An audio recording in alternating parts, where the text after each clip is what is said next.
Hello, everyone. This is Cathi with High Horse Press, and today we have Episode 8 of The Wizard of Oz by L. Frank Baum.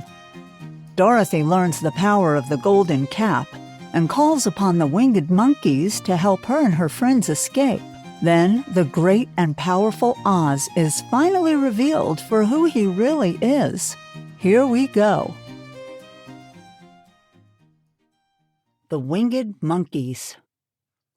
You'll remember there was no road, not even a pathway, between the castle of the Wicked Witch and the Emerald City. When the four travelers went in search of the witch, she had seen them coming, and so sent the winged monkeys to bring them to her. It was much harder to find their way back through the big fields of buttercups and yellow daisies than it was being carried. They knew, of course, they must go straight east toward the rising sun, and they started off in the right way. But at noon, when the sun was over their heads, they did not know which was east and which was west, and that was the reason they were lost in the great fields. They kept on walking, however, and at night the moon came out and shone brightly. So they lay down among the sweet-smelling yellow flowers and slept soundly until morning. All but the Scarecrow and the Tin Woodman. The next morning, the sun was behind a cloud, and they started on, as if they were quite sure which way they were going. "If we walk far enough," said Dorothy, "I am sure we shall sometime come to some place." But the day passed away, and they still saw nothing before them but the scarlet fields. The Scarecrow began to grumble a bit.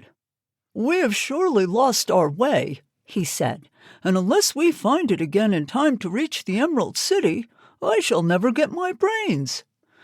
"Nor I my heart," declared the Tin Woodman. "Seems to me I can scarcely wait till I get to Oz, and you must admit this is a very long journey." "You see," said the Cowardly Lion with a whimper, "I haven't the courage to keep tramping forever without getting anywhere at all." Then Dorothy lost heart. She sat down on the grass and looked at her companions, and they sat down and looked at her, and Toto found that for the first time in his life he was too tired to chase a butterfly that flew past his head. So he put out his tongue and panted, and looked at Dorothy as if to ask what they should do next.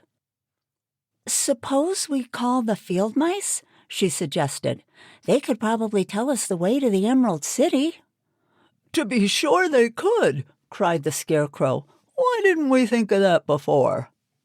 Dorothy blew the little whistle she had always carried about her neck since the Queen of the Mice had given it to her. In a few minutes they heard the pattering of tiny feet, and many of the small gray mice came running up to her. Among them was the Queen herself, who asked in her squeaky little voice, "What can I do for my friends?" "We have lost our way," said Dorothy. "Can you tell us where the Emerald City is?" "Certainly," answered the Queen, "but it is a great way off, for you have had it at your backs the whole time." Then she noticed Dorothy's golden cap and said, "Why don't you use the charm of the cap and call the winged monkeys to you? They will carry you to the City of Oz in less than an hour." "Oh, I didn't know there was a charm," answered Dorothy in surprise. "What is it?" "It is written inside the golden cap," replied the Queen of the Mice. "But if you are going to call the winged monkeys, we must run away, for they are full of mischief and think it is great fun to plague us." "Won't they hurt me?" asked the girl anxiously. "Oh, no, they must obey the wearer of the cap. Goodbye." And she scampered out of sight, with all the mice hurrying after her. Dorothy looked inside the golden cap and saw some words written upon the lining. These, she thought, must be the charm, so she read the directions carefully and put the cap upon her head. "Epi, Peppy, Kaki," she said, standing on her left foot. "What did you say?" asked the Scarecrow, who did not know what she was doing. "Hilo, holo, hello," Dorothy went on, standing this time on her right foot. "Hello," replied the Tin Man calmly. "Zissy, Zuzi, Zick," said Dorothy, who was now standing on both feet. This ended the saying of the charm, and they heard a great clattering and flapping of wings as the band of winged monkeys flew up to them. The king bowed low before Dorothy and asked, "What is your command?" "We wish to go to the Emerald City," said the child, "and we have lost our way." "We will carry you," replied the king, and no sooner had he spoken than two of the monkeys caught Dorothy in their arms and flew away with her. Others took the Scarecrow and the Woodman and the Lion, and one little monkey seized Toto and flew after them, although the dog tried hard to bite him. The Scarecrow and the Tin Woodman were rather frightened at first, for they remembered how badly the winged monkeys had treated them before. But they saw that no harm was intended, so they rode through the air quite cheerfully and had a fine time looking at the pretty gardens and woods far below them.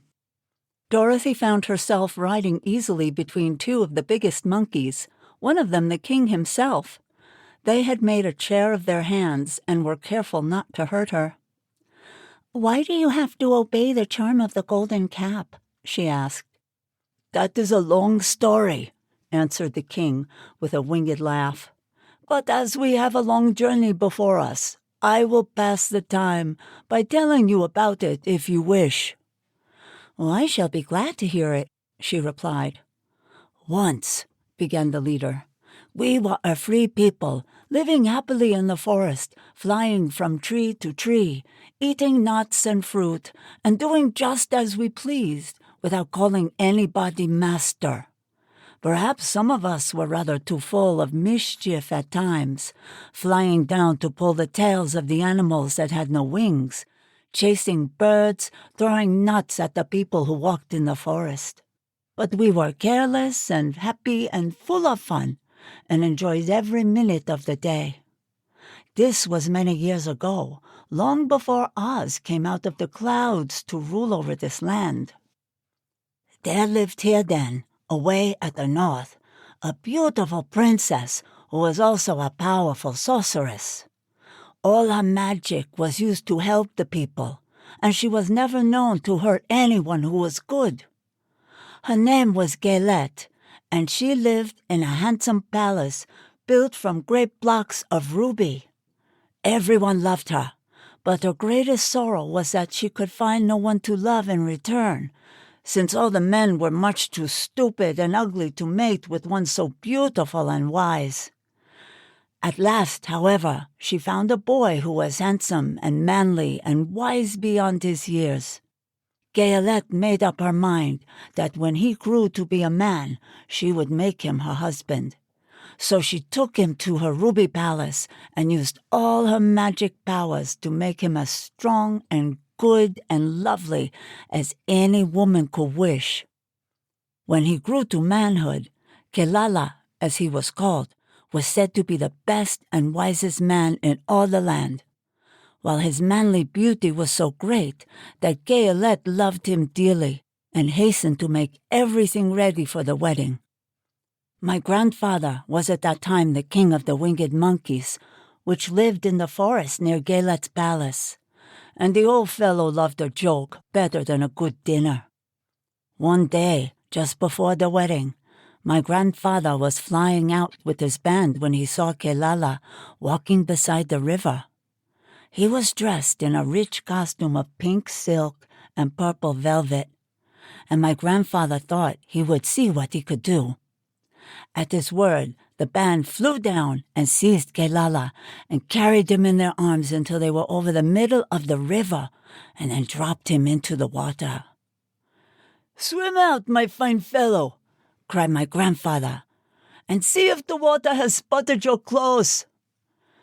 Kelala was much too wise not to swim, and he was not in the least spoiled by his good fortune. He laughed when he came to the top of the water and swam into shore. But when Galette came running out to him, she found his silks and velvet all ruined by the river. The princess was angry, and she knew, of course, who did it. She had all the winged monkeys brought before her, and she said at first that their wings should be tied, and they should be treated as they had treated Kelala, and dropped in the river. But my grandfather pleaded hard, for he knew the monkeys would drown in the river with their wings tied. And Kelala said a kind word for them also, so that Galet finally spared them, on condition that the winged monkey should ever after do 3 times the bidding of the owner of the golden cap. This cap had been made for a wedding present to Kelala, and it is said to have cost the princess half her kingdom.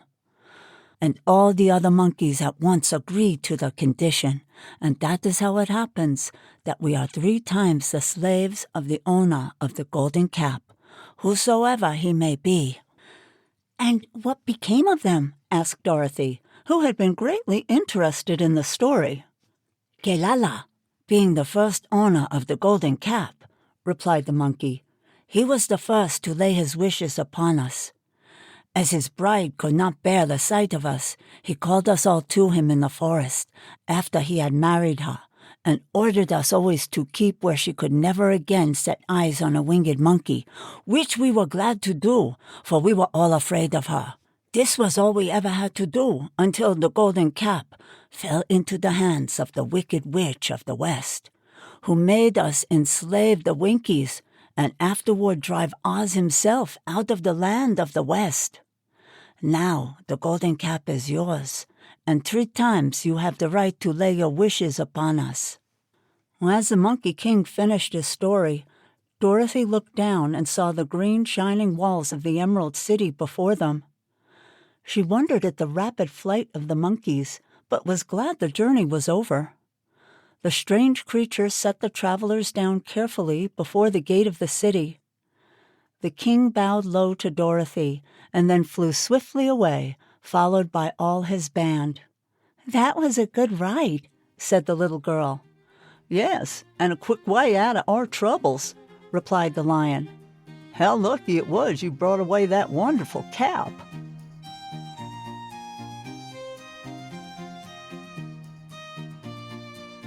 The Discovery of Oz, the Terrible. The 4 travelers walked up to the great gate of Emerald City and rang the bell. After ringing several times, it was opened by the same guardian of the gates they had met before. "What, are you back again?" he asked in surprise. "Do you not see us?" answered the Scarecrow.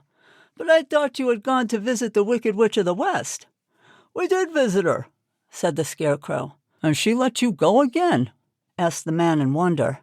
"She could not help it, for she's melted," explained the Scarecrow. "Melted? Well, that is good news indeed," said the man. "Who melted her?" "It was Dorothy," said the lion gravely. "Good gracious!" exclaimed the man, and he bowed very low indeed before her. Then he led them into his little room and locked the spectacles from the great box on all their eyes, just as he had done before. Afterward, they passed on through the gate into the Emerald City.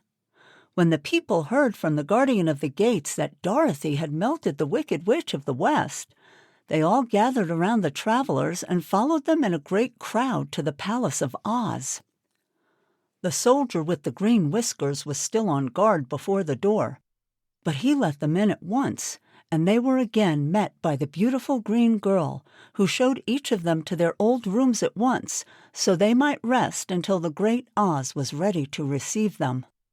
The soldier had carried the news straight to Oz that Dorothy and the other travelers had come back again after destroying the Wicked Witch.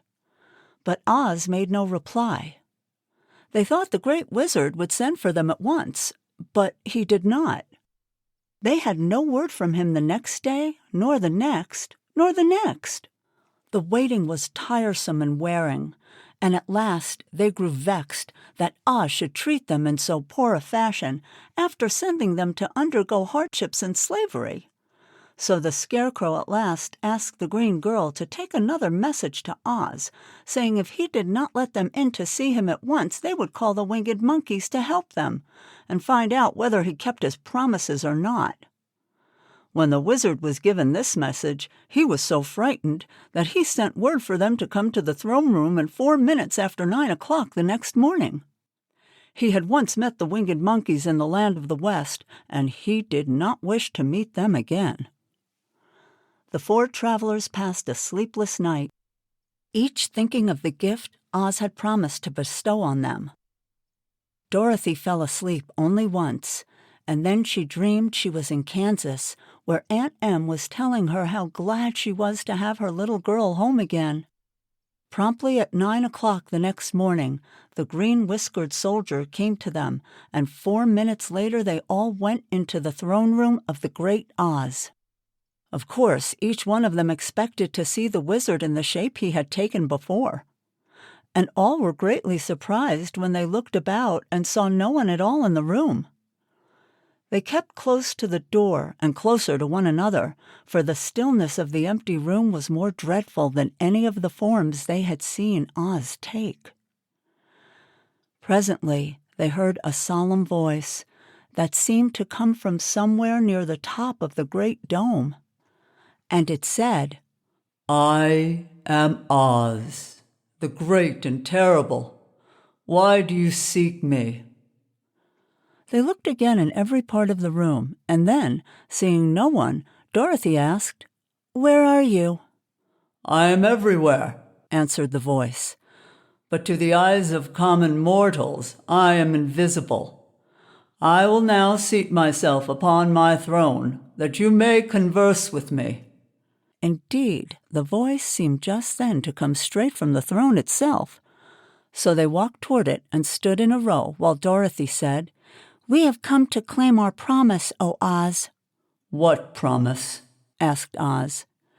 "You promised to send me back to Kansas when the Wicked Witch was destroyed," said the girl.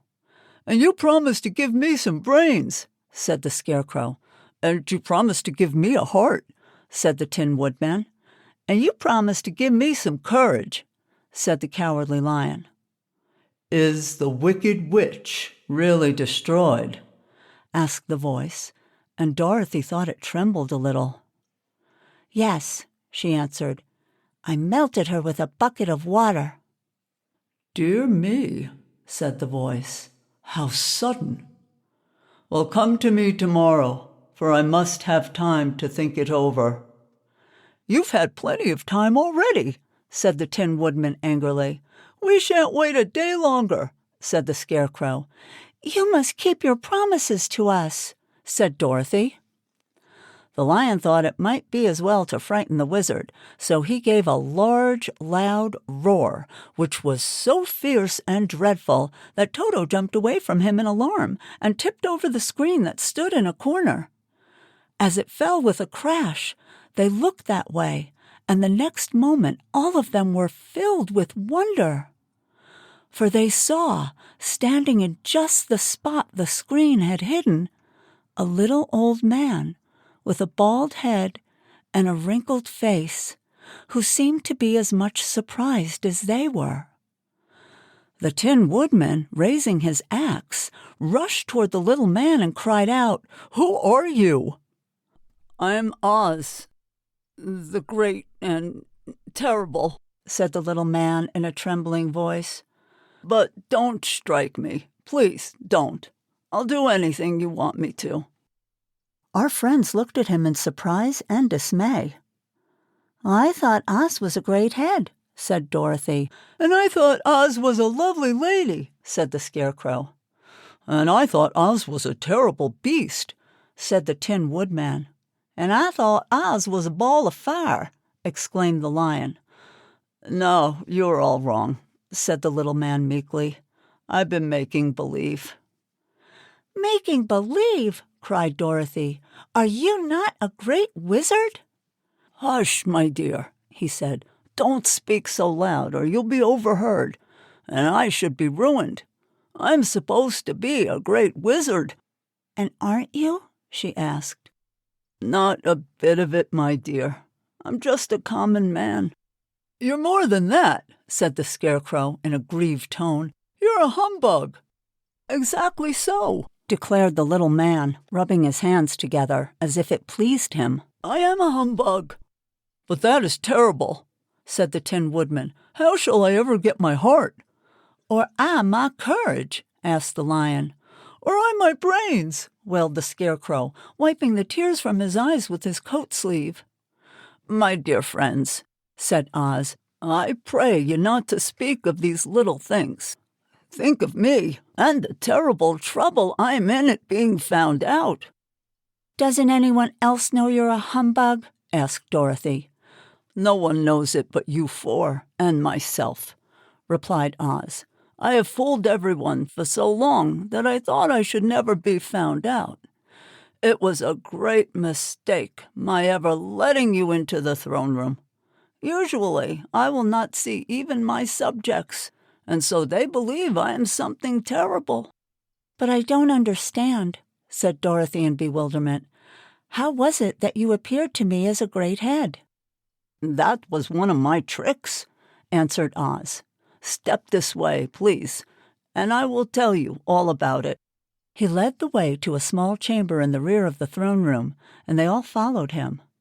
He pointed to one corner in which lay the great head, made out of many thicknesses of paper and with a carefully painted face. "This I hung from the ceiling by a wire," said Oz. "I stood behind the screen and pulled a thread to make his eyes move and the mouth open." "But how about the voice?" she inquired.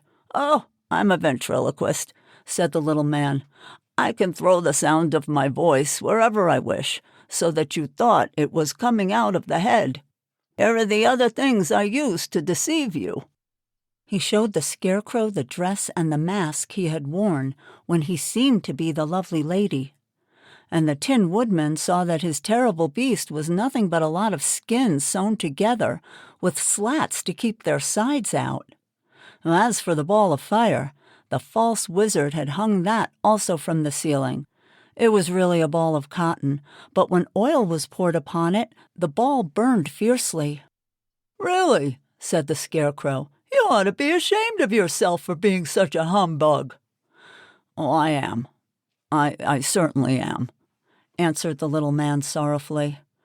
"But it was the only thing I could do. Sit down, please. There are plenty of chairs, and I will tell you my story." So they sat down and listened while he told the following tale. "I was born in Omaha." "Why, that isn't very far from Kansas," cried Dorothy. "No, but it's farther from here," he said, shaking his head at her sadly.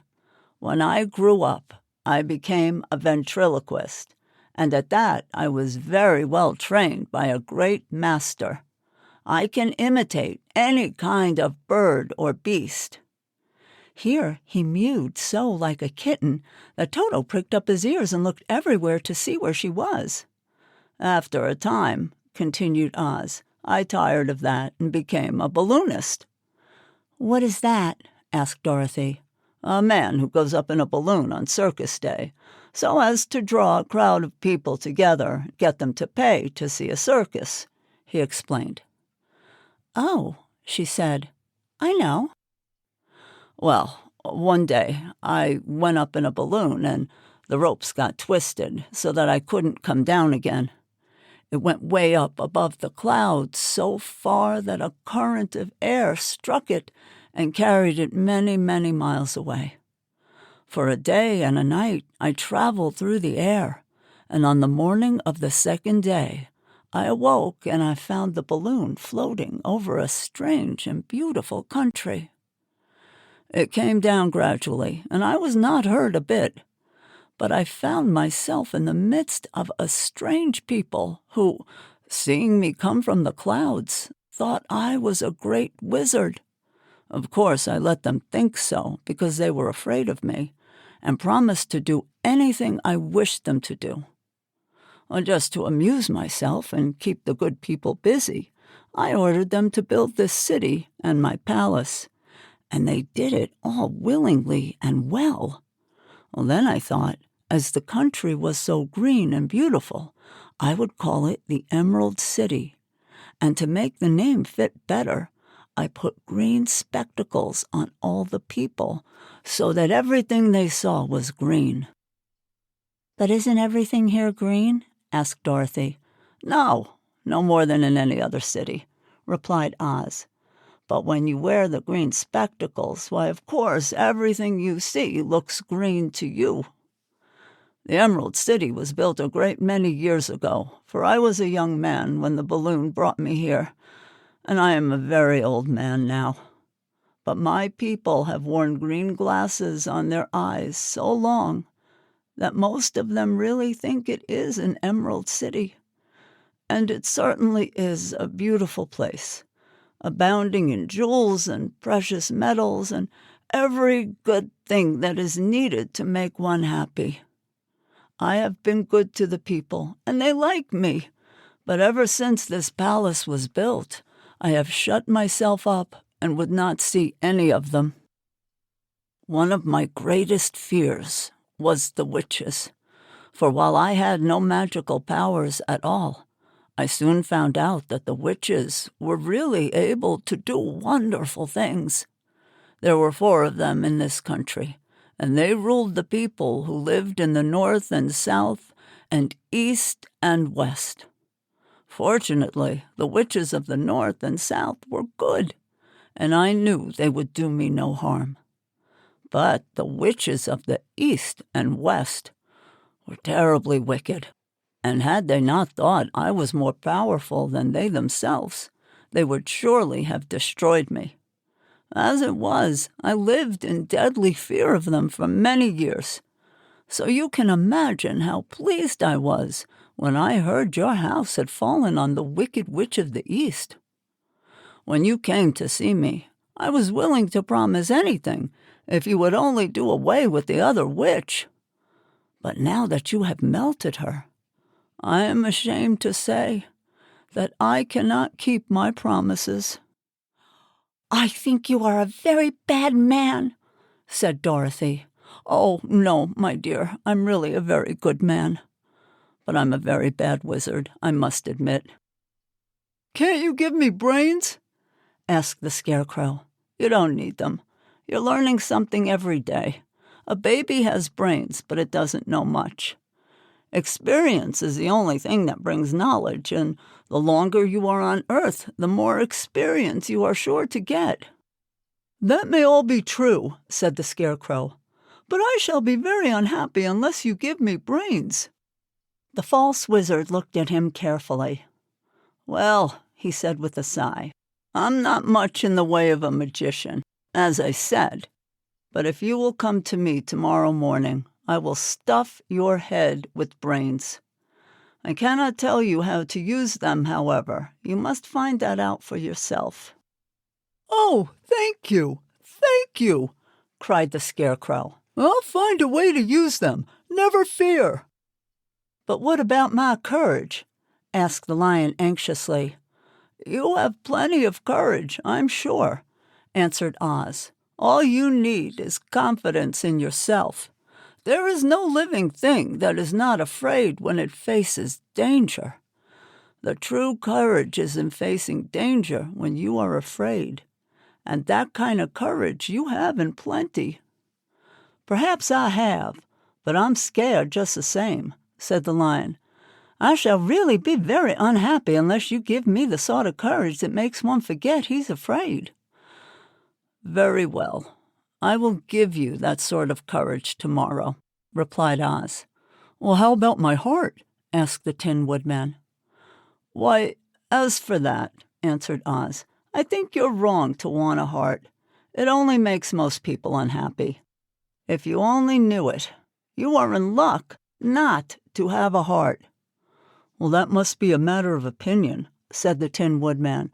"For my part, I will bear all the unhappiness without a murmur, if you will give me a heart."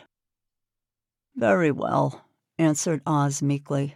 "Come to me tomorrow, and you shall have a heart.